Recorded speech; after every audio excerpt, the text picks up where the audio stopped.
Assalamualaikum, selamat pagi semuanya. Baiklah, pada pagi hari ini kita akan mulai belajar seperti biasa. Tak lupa sebelum belajar kita berdoa terlebih dahulu dan menyiapkan buku catatan. Nah, pada pagi hari ini kita akan masuk pada bab 3 yang membahas mengenai peristiwa penting di Eropa. Jadi pada bab 3 ini banyak yang materinya tentang Eropa. Di peristiwa penting di Eropa ada Renaissance, merkantilisme, reformasi gereja, Aufklärung, dan revolusi industri ya, ini tidak kelihatan.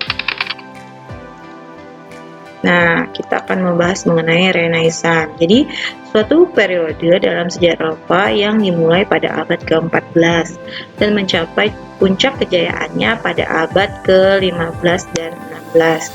Jadi, Renaissance ini merupakan kelahiran kembali kebudayaan Eropa klasik, yaitu kebudayaan Yunani dan Romawi kuno. Jadi merupakan kebudayaan Eropa klasik dari kebudayaan Yunani dan Romawi kuno ya. Kemudian ketika kekaisaran Romawi berkuasa di Eropa, kebudayaan Eropa klasik sangat kental. Sejak kejatuhan kekaisaran Romawi Barat pada 476 Masehi, Eropa memasuki abad pertengahan. Nah, salah satu karakter utama abad pertengahan adalah adanya dominasi gereja Katolik yang mengatur segala aspek kehidupan masyarakat. Kondisi sosial pada abad pertengahan yaitu satu, pengetahuan dan cara berpikir yang ada harus disesuaikan dengan dogma gereja. Kemudian dua, orang-orang juga harus hidup untuk melayani gereja. Karena semua harus sesuai dengan dogma gereja, maka segala hal yang di luar itu tidak diizinkan, termasuk kebudayaan Eropa klasik. Nah, dogma merupakan ajaran yang harus diterima sebagai hal yang benar dan tidak boleh dibantah. Jadi, Renaissance berakar dari kebudayaan Eropa klasik. Nilai penting dari masa Renaissance terletak pada manusia. Kemunculan Renaissance sering juga disebut dengan kemunculan humanisme.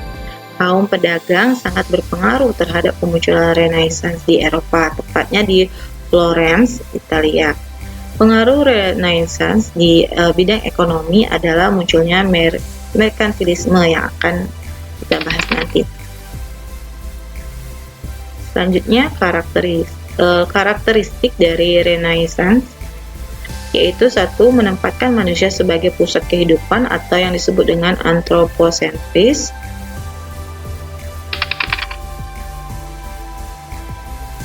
Kedua, cenderung mengejar kebahagiaan duniawi atau yang disebut dengan hedonisme. Jadi gaya hidupnya duniawi, hura-hura ya. Ketiga, menghargai akar pikiran manusia. Jadi ada dua tokoh yaitu Kopernikus dan Galileo Galilei. Selanjutnya,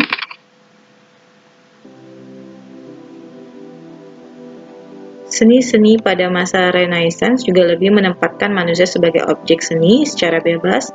Ada Leonardo da Vinci dan Michelangelo ya. Michelangelo.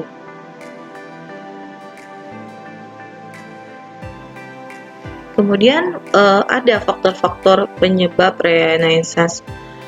Faktor penyebab Renaissance dapat dilihat dari beberapa kondisi yang terjadi di Eropa pada abad pertengahan. Yang pertama, adanya kontak dengan dunia timur. Masyarakat dunia timur cenderung lebih bebas secara pemikiran dan sejahtera secara ekonomi. Yang kedua, tumbuhnya golongan bangsawan yang progresif.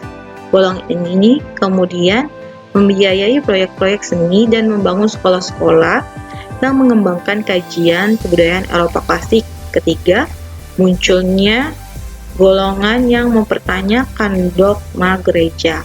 Dominasi gereja yang sangat kuat membuat sebagian orang Eropa mulai mencari jalan hidup yang lain.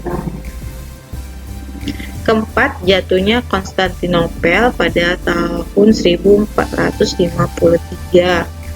Sebagian masyarakat Konstantinopel pindah ke Eropa dengan membawa ide-ide Yunani dan Romawi klasik.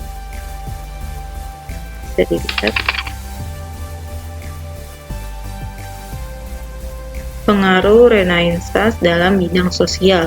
Jadi ada pengaruhnya ya. Yang pertama itu terbentuknya fondasi pemikiran humanisme, kebebasan individu dan kebebasan berpikir. Kedua, dominasi gereja Katolik di Eropa mulai berkurang sedikit demi sedikit. Ketiga, mulai menguatnya peran negara walaupun gereja masih tetap lebih kuat, dan tumbuhnya seni klasik di Eropa yang sampai sekarang masih bisa dinikmati.